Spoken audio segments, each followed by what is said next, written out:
Ricky Patel, round two. Ricky was a great pod last year and felt I had to bring him back on to discuss probably 80% of the last topics that we discussed because, yeah, AI, neuroscience, biotech, investing, entrepreneurship is always like a fun topic for me. But yeah, Ricky has a cool background. Ricky, tell me, how's been your 2023 and what you have inside for 2024.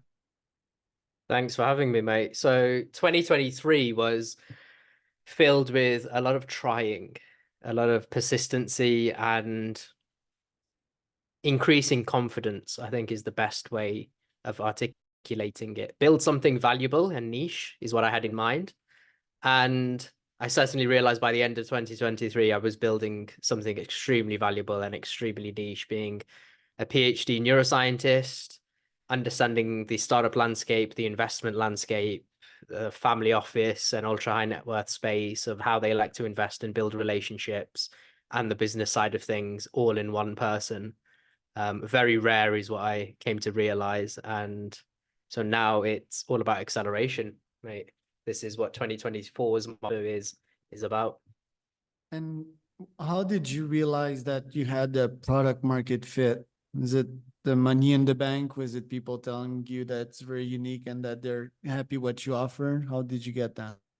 Yeah, so this product market fit wasn't the classic in terms of building like a scalable model and a company and the funds in the bank, right? That's typically the metric we use to evaluate. This one was not only people telling me, but very, very scarce individuals like your certain family offices and your top tier VCs making warm introductions for me because they realized how niche I was and how rare. And I think that has been the golden ticket in my eye. Having these warm intros made to other family offices, to other the VCs who are on cap tables with secondary market companies, places like this, doing deals in that space, facilitating, assisting. I was the golden egg. And actually, Point Science Analytics, I think when we started speaking or the first time on the pod, it was a startup. It pivoted at the end of May, early June last year into just a one-man technical consultancy firm because I realized that's what the need was. Every time I got on calls with investors, VCs, anybody, they were like, really love talking to you. You're really knowledgeable. You speak really well. You can explain things in a really concise and interesting way and dive in more. Like, do you consult? Do you advise? Do you sit on boards? I was like, no, this is not what I do. I'm building a startup. And then, as we know, Charles, you got to listen to what the need is. When 20 or so people say this, experienced investors in the space and consultant investors, Neds, yeah, that's where it came from, mate. So understanding that I am the unique one. And I think going back on the first time I was speaking to you, which is all the traumas and everything, it's understanding one's uniqueness and using that as, for better or for worse term, the superpower and what accelerates us, right? What challenges did you face last year? What stressor was brought to you and how did you surmounted that? So there was a lot going on in my personal life. I think the biggest way I overcame things, personal, spiritual, intellectual, emotional, was through finding like a Buddhist faith, and faith in myself, more importantly, the spirituality side. I think in this world, I wrote a Sunday reflection about this. And I think in the Western world and modern day world, we associate faith with religion, but actually faith can be in yourself. Faith can be in doing a good job in what you're tasked with. If you're working at a company, having faith in yourself that you're going to do well at that task. And so for me, it was the Buddhist faith and belief and understanding that I am the Buddha and my inner Buddha nature can be brought outside and externalized, and the Buddha nature of others as well. Long spells of meditation, which started, so I do the chanting meditation of Nam Myoho Renge Kyo, and that started as just saying it 2, 3 times while grinding my coffee, looking out of the window. Have no clue what to do, and I can now go up to chanting nonstop for just over an hour. And this is a regular sort of practice for me, morning and evening, where I try and do 10 or 15 minutes in the morning, 15, 20, sometimes 30 minutes in the evenings. And it's really centered me, emotionally, spiritually, intellectually, for coping with and transforming any and every life problem which will come my way, which they inadvertently will. And on a physical level, and bringing controllable pain upon you, or not controllable pain, but pain on purpose, bringing it to your body so that your mind can learn to overcome adversity. What have you done last year and what you plan doing this year? So last year was continuing with my workouts that I do in the gym, hitting the punch bags a lot more and pushing that pain barrier. So I did martial arts for a number of years, and boxing is ingrained into me. It's a great way of kind of for me de-stressing, but also pushing that boundary. Um, and just relentlessly working hard. It's funny you bring this up. I just started listening to David Goggins on Andrew Huberman's podcast. And I love David Goggins. I think he's great. And it's not everybody's cup of tea, but it's safe to say doing difficult shit is good for you. And it's not nice. If you want to excel in the world, in the universe, wherever you may be, wherever you are placed, you have to do things which are difficult to 99.9% of the population and those around you. And you've got to stand out. This year, though, I really want to get more into running again. A couple of years ago, when my final year of my PhD, I signed up to an ultra run, which was a 100K run. Then the pandemic hit, so it was closed off. So this year, I'm not saying going to sign up to the 100K, but get more into running again as a regular thing. What is the longest you've run?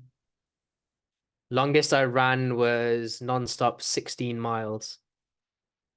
The 100K So will be, yeah, I think that's 4 times more. appropriately hard. Yes. But depends on how much pain you want to bring on you, right? Because I mean, I know you and your background, and like that would be appropriate for you, but like for a fragile human being, yeah, going from 60 miles to 200, that's a big challenge. Depends where it is also. Like I've done the Ultra Bromont in Quebec, and it was mountains after mountains after mountains. It was 80K, but it's harder than most 100Ks because it's like pure mountains, uphill, downhill, uphill, downhill. Um, and yeah, at Goggins, I'd love to be like flamboyant for a second here and just, I mean, you said like it's not everyone's cup of tea. I think it's not the cup of tea for of people that are kidding themselves and are not honest with themselves when you have characters like Goggins that speak the truth. And yeah, the guy is not wired for happiness, like, and he has quite a different background, but he speaks such truth in the age of bullshit and in the age of fragileness, in the age of woke, that people that are frustrated, it's like a lady that I spoke with yesterday. She was talking shit against Bill Gates. I mean, do you know like what Bill Gates has gone through, like the amount of pain, the amount of intellect he has, and all the hardship that he has gone through. And I don't really need to speak to conspirational people to know that Bill Gates is not a conspirationist. He's not someone that's evil or trying to do bad. At least he's someone really smart that's trying to impact the world positively, whatever. I don't even need to dive in the books here or the news of people talking shit against Bill Gates for whatever reason. I don't think he has an evil agenda. And it's just like Goggins. I think people that don't like Goggins, they're insecure and they're probably fat, and they're probably a bit lazy. And it just offends them when they hear someone like Goggins, someone that literally started from the bottom. And I shared the podcast that you're talking yesterday on my LinkedIn. um, Someone that just went through a mediocre version of themselves, which is most human beings, by the way, and completely reinvented themselves into someone that's worthy to themselves and to humanity. What do you think about what I just said? I think it's bang on, and I think you're very accurate with it. That you know what, I was umming and ahhing to schedule a post later this week, next week about this notion of, and I've been through and still do go through the mental health slumps, having previously been suicidal, anything, everything on the full spectrum. So, like, to a degree, I get it, and have reached out for help and have the door slammed in my face as well. So I know what that feels like also, and to receive someone who's truly compassionate. But this notion of that I am enough, and people saying that and working it into their system, I would say, I just think it's bullshit. Because let's break this down for a second. And whenever we were kids and our parents would shout at us and they've said, I've had enough, stop doing that, or we'd be doing something, it's inadvertently happened to all of us, right? At some point. What that means is they've reached saturation point. There is no further it can get. So now what we're saying is I am enough means that I have reached saturation point of my growth and who I am. That's utter bullshit, man. Like, no, you're actually doing exceptionally well and you will continue to do well, should be the motto.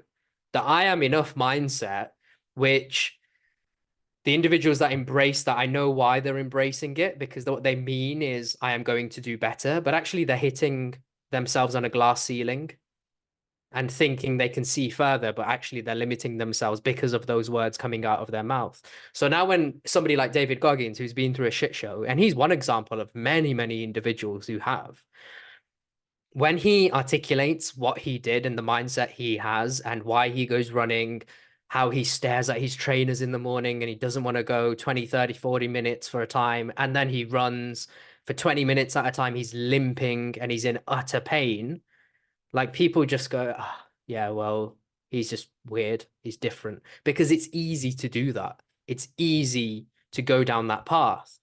Another one was the infamous Elon Musk telling his sponsors or branders to go fuck themselves on live TV, right? And then you just see LinkedIn blow up, the tech world blow up, which we're in. So you're seeing this all over your feed as well, Charles. Now, the individuals are happy to give their input, their opinion, what they think, their analysis, and then slate Elon Musk and saying he can't do that, he shouldn't do this, everything along these lines. Okay, what we can do is, what you should do then is build several multi-unicorns, or whatever they are, center unicorns now, I guess, right?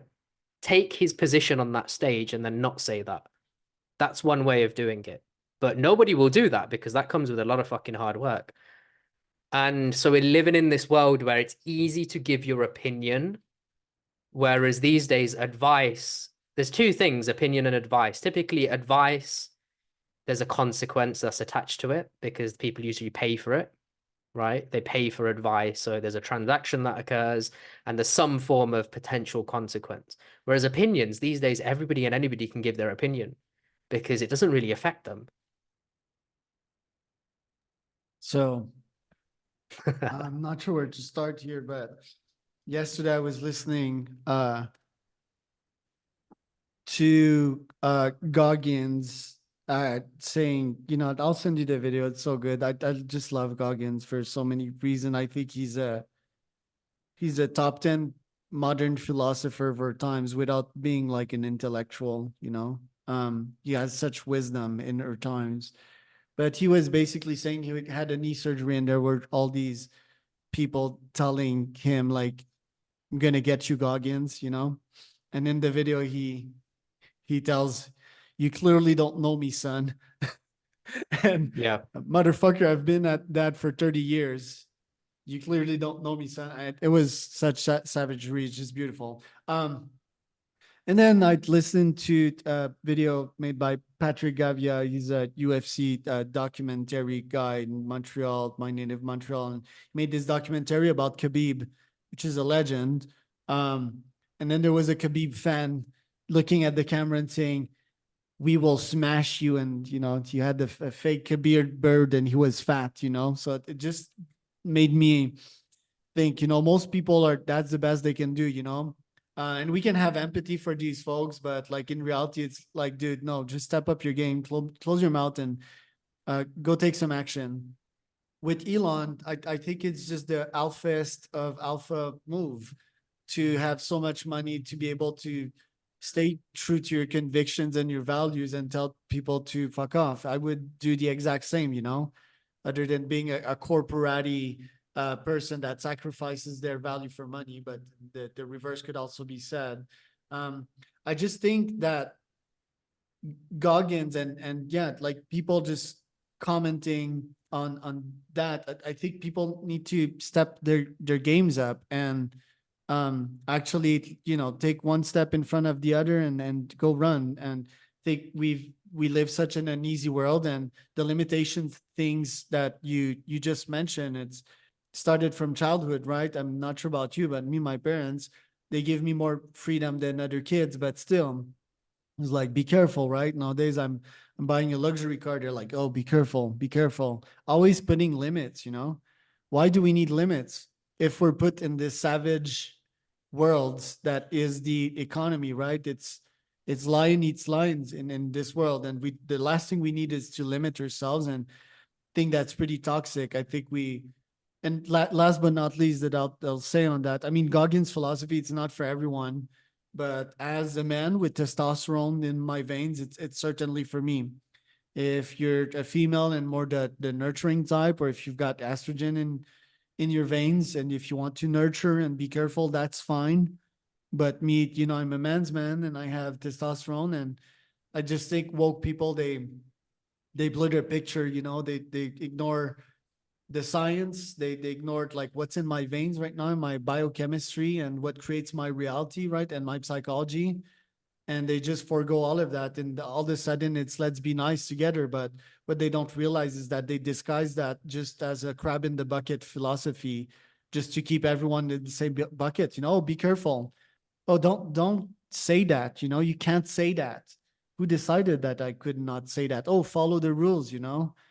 Oh, all of a sudden everyone needs to be welcome to the party. Sure, I'm all about the opportunity and giving young bucks a chance, you know, but I'm certainly not gonna limit my own growth for the others. You know, I'm gonna try to stay true to my value. But what really irritates me, I think, is their lack of honesty.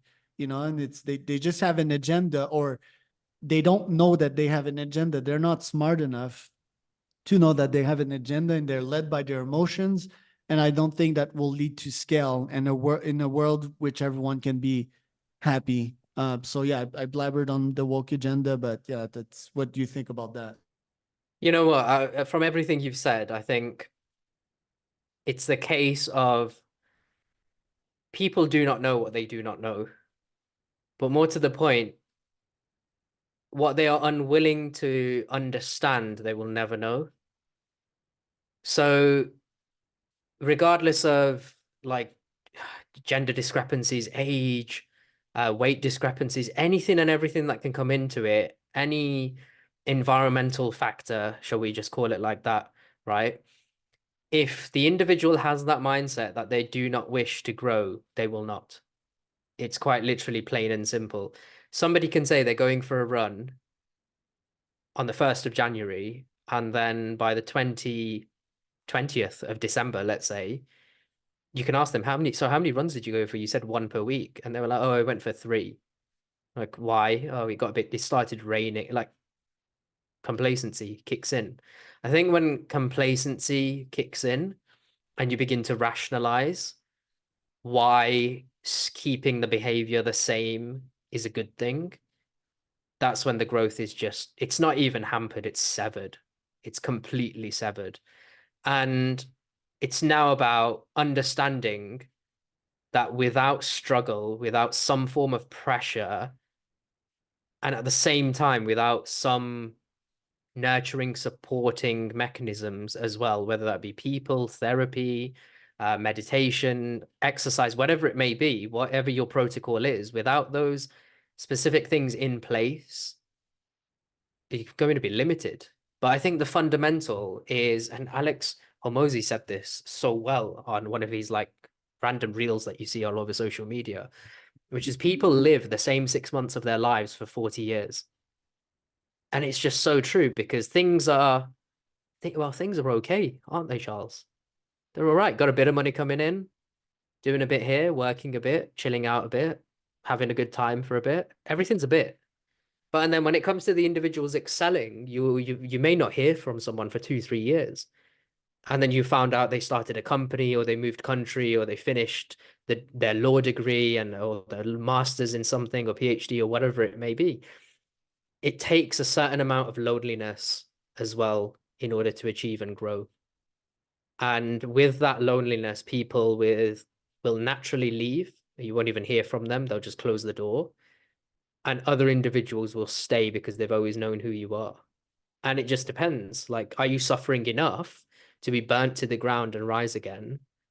Or actually, I can't believe I'm saying this, do you need to suffer more and go through more obstacles, more pressure before you reach that breaking point of, you know what, fuck this. I'm doing it. I'm going to change. I'm going to move to that country. I'm going to start that business. I'm going to quit that job. I'm going to do that run, lose that weight, gain that weight, whatever it may be.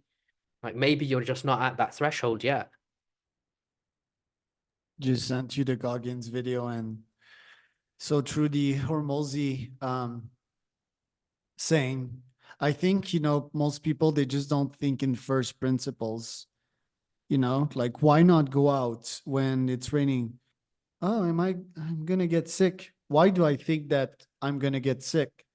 Did my grandmother told me that because she was told by her grandmother that you would get sick, I mean, I'm receiving people for the holidays in Mexico, and some of them, they don't want to take their fucking shoes off when they come in my clean house, and there's dog shit in the street.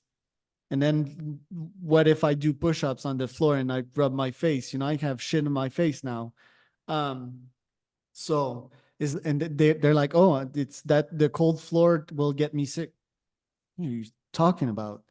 You know, like just boost your immune system up.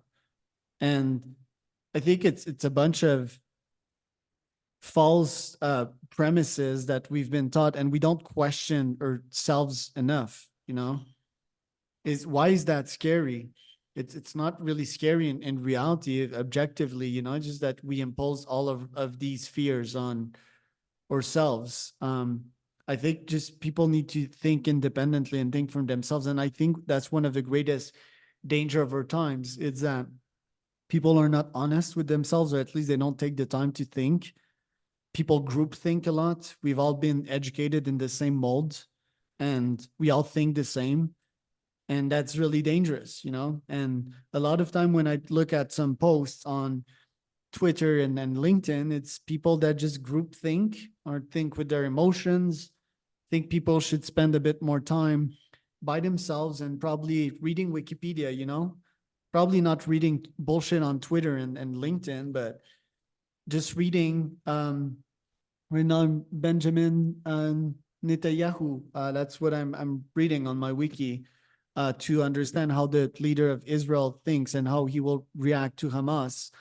Um, and just forge some kind of opinion, practice it out there, throw it out there through content, and see what people think about that. I do that a lot on my Twitter. I'm often wrong, but at least I get people commenting and carving out my vision where I want to be. Now you need to weight the opinion of people as well. Is it an idiot that's hating on you? Or is it someone that is respected in the field, has studied the topic for quite a while and is commenting to let you know that you might need to review your thinking on that angle? You know, before people even get there, I think a good question to ask oneself is, can I sit outside on my own for 5 minutes? Can I stare at whatever's in front of me, whether it be a tree, a railing, a fence, anything, the grass, whatever's in front of you in your front, back garden, porch, whatever you want to call it? Can you be on your own for 5 minutes? No earphones, no mobile phone, no nothing, regardless of sunshine, rain, or snow. Because if you can't, maybe start there. Maybe start at 60 seconds just outside, just staring at something, and then increase it. Like everybody wants to jump into cold water, and then they love the idea of it. They love seeing people do it. And during my worst moments of my well-being and mental health, I did do it, and it helped a hell of a lot.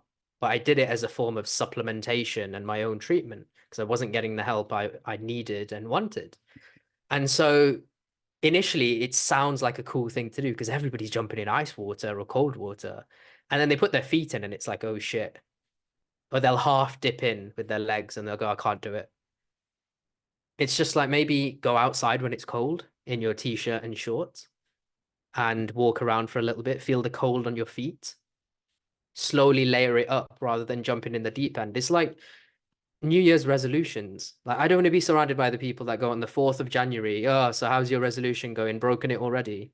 I'm sorry, but no, don't need that mindset around me. That somebody that instantaneously thinks that a resolution or some form of betterment has already been destroyed. I had this conversation with someone at the gym today, which was 2022. I said to myself, I'm going to just make my bed in the morning when I get up. And that entails not tucking everything in, not folding it, picking up the duvet, flailing it, and just placing it down so it's neatish. That's it. And that has stuck to this day. We're what, 2 years on?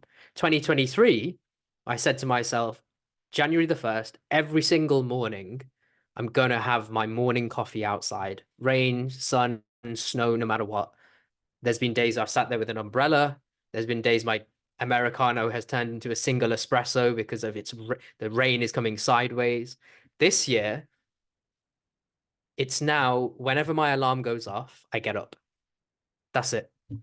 There's no complexity behind it. This is growth because 2 years ago, I'd get out of bed and my bed, duvet, and everything would be just all over the place until I get in bed. But every time I go back to one, as they say, a task accomplished, but two, a made bed.